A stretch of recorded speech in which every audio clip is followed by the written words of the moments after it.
इस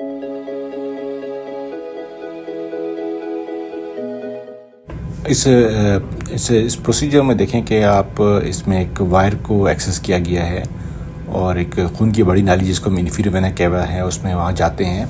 और जाने के बाद जो हमारा जो गोल है वो हमें इस फिल्टर को जिसको IVC फिल्टर कहते हैं इसको रिमूव करना है। पहले हम एंजियोग्राम करते हैं और ये देखते हैं कि कोई क्लॉट नहीं है, IVC फिल्टर जैसा ही प्लेस है। और उसके बाद फिर एक डिवाइस डालते हैं उसके अंदर, लूप स्नेयर, और स्नेयर के ज़रिए उसकी हुक को कैच करते हैं और उस फिल्टर को उसको ग्रैब करते हैं, यानी कि पकड़ते हैं। और पकड़ने के बाद उस फिल्टर को हर सूरत में बॉडी से निकालते हैं, खा वो 1 साल का हो, 4 साल का हो या 10 साल का भी हो, क्योंकि अगर वो फ़िल्टर रहेगा तो उसके असरात जो हैं वो बहुत कॉम्प्लिकेशन बहुत ज़्यादा होंगे। अब आपने देखें इस फ़िल्टर को हम निकाल रहे हैं उसको पुश किया हमने शीट को, और उसके बाद फ़िल्टर को हमने आउट कर लिया। फ़िल्टर जो है वो ग्रैप हो गया, आउट हो गया, और एंजियोग्राम किया, कोई फ़िल्टर नहीं है। और इसमें देखें ये फ़िल्टर जब हमने बॉडी से बाहर रखा है तो ये फ़िल्टर कैसा नज़र आ रहा है। और ये फ़िल्टर जो है ये रिट्रीवेबल है, यानी कि ये फ़िल्टर जो है इसको प्लेस किया गया था किसी इंडिकेशन के लिए और अब उसको निकाल दिया। अस्सलाम वालेकुम, मेरा नाम डॉक्टर शहबाज अहमद काजी है और मैं एक इंटरवेंशनल रेडियोलॉजिस्ट हूँ। आपने ये एक वीडियो देखी है जिसके अंदर एक IVC filter, inferior vena cava filter,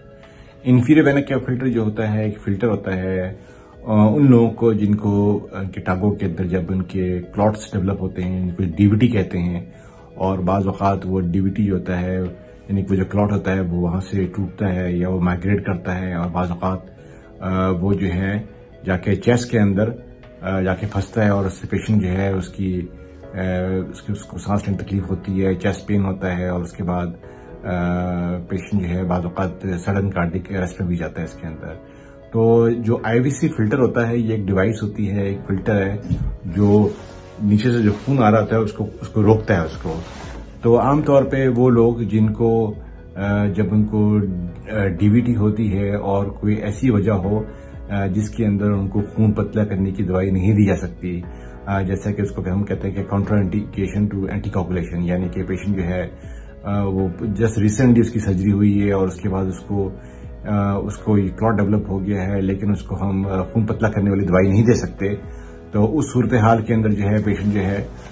उसको फिल्टर डाला जाता है। या बाज़ औक़ात पेशेंट जो है वो जिसको कोई पेशेंट स्ट्रोक हुआ है, उसको DVT हुआ है, और अगर स्ट्रोक के अंदर आप अगर खून पतला करने वाली दवाई देते हैं तो उसके जो स्ट्रोक के जो चांसेस हैं वो बढ़ सकते हैं इसके अंदर। तो वो काउंटर इंडिकेशन एंटीकोगुलेशन के लिए। या बाज़ औक़ात ऐसी भी चीज़ें होती हैं जिसके अंदर पेशेंट्स की कुछ सर्जरीज होती हैं, इसके ऑर्थोपेडिक सर्जरीज होती हैं या स्पाइनल सर्जरीज होती हैं या ब्रेन सर्जरीज होती हैं। तो उसमें फिजिशियन जो होते हैं वो रिक्वेस्ट करते हैं इंटरवेंशनल रेडियोलॉजिस्ट से कि इस फिल्टर को डाल दें, ताकि फिल्टर से ये कि अगर ड्यूरिंग द प्रोसीजर अगर क्लॉट डेवलप होता है तो वो क्लॉट जो है वो ऊपर ना जाए। एक दफ़ा जब फिल्टर जो है उसको डिप्लॉय कर दिया जाता है या उसको प्लेस कर दिया जाता है तो after 2 weeks, 4 weeks, 10 weeks, what ever की जो फिल्टर की जो अपनी एक लाइफ साइकिल होती है उसके दौरान जो है उसको अगर कोई क्लिनिकल इंडिकेशन नहीं है, पेशेंट जो है वो अच्छा उसने रिकवर कर लिया है तो फिल्टर को निकालना चाहिए हर सूरत में। और बाज़ औक़ात जब फिल्टर पेशेंट जो होता है वो 1 साल के बाद, 2 साल के बाद भी फिल्टर निकाला जाता है। जो FDA होती है, यानी कि फेडरल ड्रग रेगुलेटरी अथॉरिटी जो है, जो यूनाइटेड स्टेट्स ऑफ अमेरिका के अंदर, उसका एक लॉ है कि कोई भी इंटरवेंशनल रेडियोलॉजिस्ट या कोई भी कार्डियोलॉजिस्ट या कोई भी जो फिजिशियन है अगर वो IVC फिल्टर प्लेस करेगा, ये उसकी जिम्मेदारी है कि उसको फिल्टर को वो रिट्रीव भी करेगा, क्योंकि फिल्टर का अगर आप रिट्रीव नहीं करते हैं तो उसकी वजह से पेशेंट जो होती है उसकी वेन जो होती है उसमें थ्रोम्बस डेवलप होता है, उसमें क्लॉट होता है, वेन बन जाती है, और फिर उसके बाद पोस्ट थ्रोम्बोटिक यानी कि पेशेंट को DVT वाले असरात शुरू हो जाते हैं और उसकी वेन के अंदर क्लॉट की वजह से पेशेंट की टांगों के अंदर स्वेलिंग्स और ये वो सारी चीजें शुरू होती हैं, स्किन पिगमेंटेशन वगैरह। तो आइडियल सिचुएशन ये है कि जो फिल्टर डाला जाए और जैसे ही फिल्टर का काम ना हो तो फिल्टर को निकाल लिया जाए हर सूरत के अंदर। अनफॉर्चुनेटली पाकिस्तान के अंदर ये कोई प्रैक्टिस नहीं होती, बस कुछ लोग जो होते हैं बस वो फिल्टर डाल देते हैं और उसके बाद ना पेशेंट को फॉलो करते हैं, ना पेशेंट को बुलाते हैं कि फिल्टर निकालना है नहीं निकालना। उसके बाद वो पेशेंट जो है वो बेचारा वो जो है वो सारी जिंदगी जो है वो फिल्टर के साथ जो है वो, अगर यंग पेशेंट भी होता है, अगर वो 25 साल का है, 27 साल का है, वो फिल्टर के साथ घूम रहा होता है। ये एक गलत प्रैक्टिस है। प्रैक्टिस ये होनी चाहिए कि जो भी फिल्टर डाला जाए उसको विद इन सर्टेन टाइम या उसके बाद भी निकाल जाए। जो मेरी प्रैक्टिस है उसके अंदर जो है हमारे यहाँ तकरीबन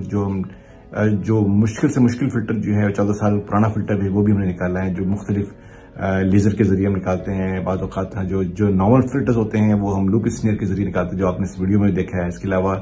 और भी दूसरी स्टैंडर्ड टेक्निक्स है, लूप वायर टेक्निक्स वगैरह हैं, उसके जरिए निकालते हैं। लेकिन फिल्टर को हर सूरत में निकलना चाहिए बॉडी के अंदर ही। जो मैसेज है इस वीडियो का, कोई एनी फिल्टर जो प्लेस किया गया है उसको हर सूरत में निकलना चाहिए, ताकि पेशेंट को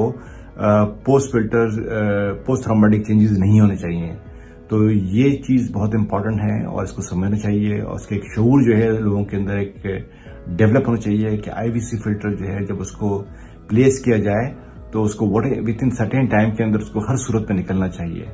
तो आईवीसी फिल्टर से रिलेटेड से इश्यूज जो हैं, अगर आप हमसे डिस्कस करना चाहते हैं तो हमारे सोशल वेबसाइट के जरिए हमसे आप रब्ता कर सकते हैं। शुक्रिया।